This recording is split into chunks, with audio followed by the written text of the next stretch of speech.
parle de santé ou plutôt de prévention avec vous, Julia Seeger. Bonjour, c'est l'heure du billet science.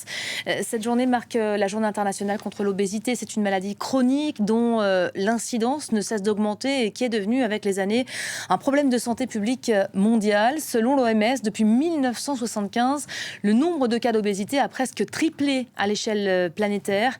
Plus d'1 milliard de personnes seraient concernées. La situation s'empire d'autant plus rapidement pour les enfants. On en parle donc avec vous, Julia. Peut-être, comme on a l'habitude de le faire dans cette chronique, un peu de pédagogie pour commencer. Qu'est-ce que l'obésité déjà ?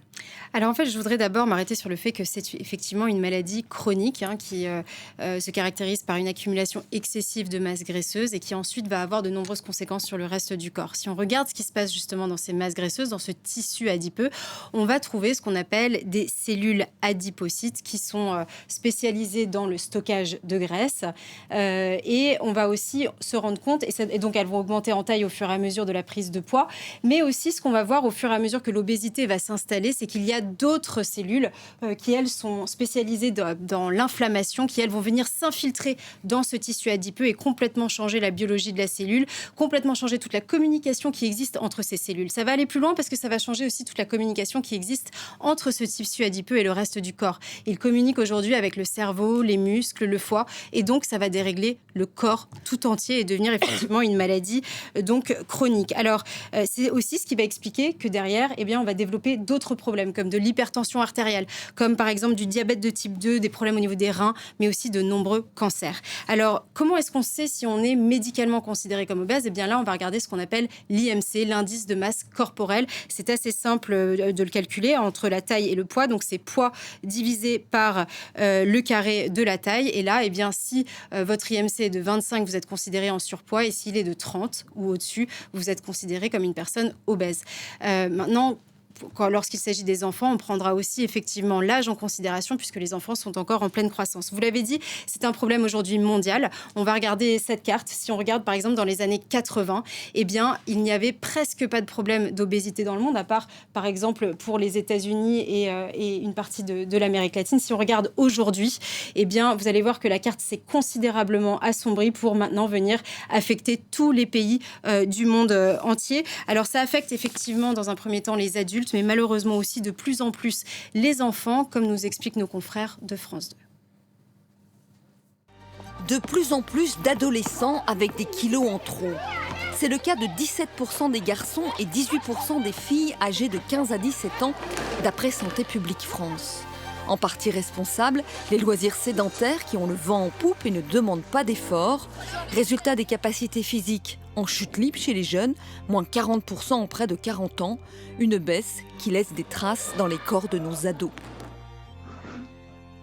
Donc aujourd'hui, quand je parle avec des professeurs d'éducation physique et sportive, puisqu'on travaille avec eux, puisqu'on attend beaucoup d'eux en réalité, ils me disent que sur 6 enfants en 6e, il y en a 4 qui ne sont pas capables de faire 4 cloche-pieds de suite. Un homme de 65 ans aujourd'hui a une meilleure capacité physique qu'un collégien de 11 ans actuellement.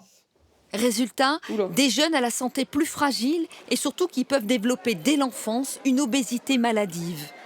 Pour nous, l'obésité, c'est une maladie chronique et complexe dont le déterminant principal est la génétique, qui, elle, est révélée, aggravée par des facteurs environnementaux dont la sédentarité fait partie.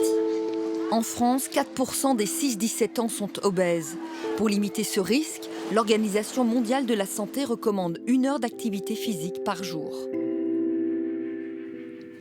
Alors, on va peut-être s'intéresser avec vous maintenant aux causes, ce qui provoque l'obésité. On a entendu le reportage. Ce qui cause l'obésité, c'est l'alimentation, la sédentarité, mais pas que. Il y a d'autres facteurs, évidemment. Effectivement. Alors, il faut savoir que les origines de l'obésité, ce qui est incroyable, c'est que la science aujourd'hui ne connaît pas bien finalement encore cette maladie, tant elle est complexe. Mais on sait que ça commence en tout cas par un déséquilibre entre les apports alimentaires et les dépenses énergétiques, entre le nombre de calories qu'on va ingérer tous les jours. C'est comme ça que ça commence, c'est comme ça que ça s'installe. Nos habitudes alimentaires clairement ont changé. C'est ce qui explique aussi l'explosion partout dans le monde avec beaucoup plus de fast-food. On mange plus gras, tout au long de la journée, sans interruption. Il y a effectivement aussi notre mode de vie sédentaire. Mais effectivement, il n'y a pas que ça. Si on regarde la génétique, on a découvert récemment énormément de gènes qui étaient liés à la prise de poids et à l'obésité, notamment des gènes, par exemple, qui vont avoir une incidence sur le sentiment de satiété. Il y a aussi le rôle de l'environnement, le stress, l'horloge biologique qui, elle, va va réguler le métabolisme. De plus en plus, on est vraiment en train d'essayer de comprendre quel est le lien avec le microbiote intestinal et aussi avec certains polluants. Et on ne peut pas parler de génétique et d'environnement sans évoquer l'épigénétique. C'est le fait que tous ces facteurs extérieurs, c'est-à-dire le stress, l'endroit où on vit, les personnes qu'on côtoie, les choses que l'on mange, vont avoir une incidence sur notre génétique et décider si oui ou non un gène va être exprimé.